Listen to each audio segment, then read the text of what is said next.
Good morning partners, magandang umaga po sa inyo lahat.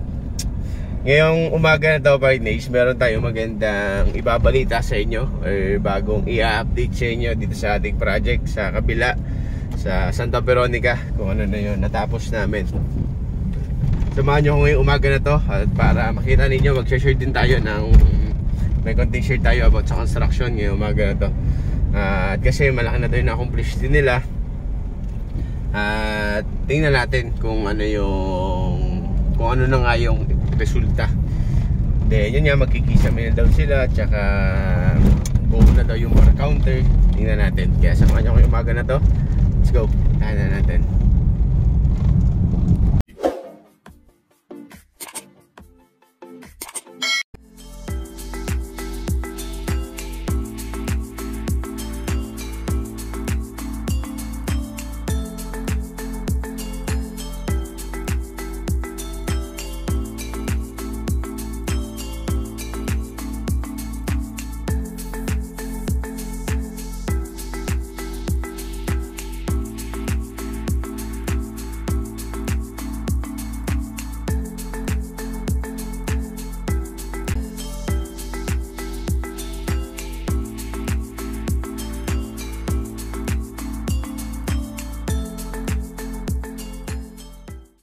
Okay, partners, nagdo tayo ngayon. Ayan o, naglalagay na nga sila ng kawayan para yun sa nagpipintura ng bahay para ma-repeat na natin. At pasukin na natin kung ano yung pagbabago.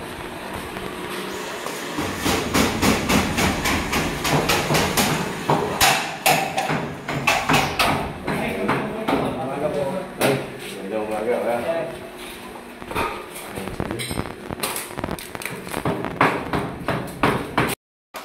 Ayan. Papansin nyo po na din tayo ngayon sa loob. Pakita ko sa inyo po na yung pagbabago dito. Ayan. Nagpintura na rin sila. Ayan. Isa mo. Ayan. Nagyaya tapos sila. Isa mo. Unahin natin punta. Pakita ko sa inyo. Bro, check mo kaya yung CR, buhusan mo na ng tubig kung maglilig dyan yung floor drain. Wala nga, sir. Wala? Wala sa floor drain? Wala nga. Ay, saan nyo? Sa pader kaya? Yan po yung sinanahan ko na yung sa stay na. Yung sa email po, binuksan ko yung lahat ng CR ng housing floor dyan. Hindi ko na eh. So kaya naglilig yun? Posible. Bakit sir sa pader? Pag sa ulan? Basa pader po yung galing talaga. Alright, ayan, kung mapapansin nyo, naggawa na tayo ng ceiling dito sa room. Naka-coverage siya. Ayan. Ayan. Then dito sa kabila, same din. Naka-coverage din po dito. Partners. Okay. Ayan yan, nagmamasilya na sila dito ng pagkara. Para maiayos na natin. Baho nga lang po kasi talagang liquid tayo lang ginagamit. Yung baho ng pintura. Dito sa baba, nakapalanan na rin naman po yung ating kisame dito. Kung ano yung design. Ayan, binabatakan na dito. Pagkakapin nyo kung anong design yung plano namin dito. Dito sa dining area na to. Lagay ko dyan sa script. Tapos dito, kung ano rin yung design namin na plano ilagay dito sa living area. Nakita ko na rin. Dito yan, nabubunga na natin. Hindi na nabubunga dito. Tapos ito yung laundry area. Okay na rin. Tapos top.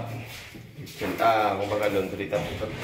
Parang may lababo dyan. Nakayos sa patungan.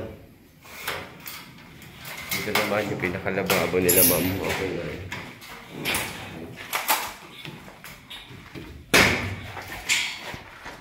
Tiles na lang. Pag tiles na po na natin ito, ganda na ito.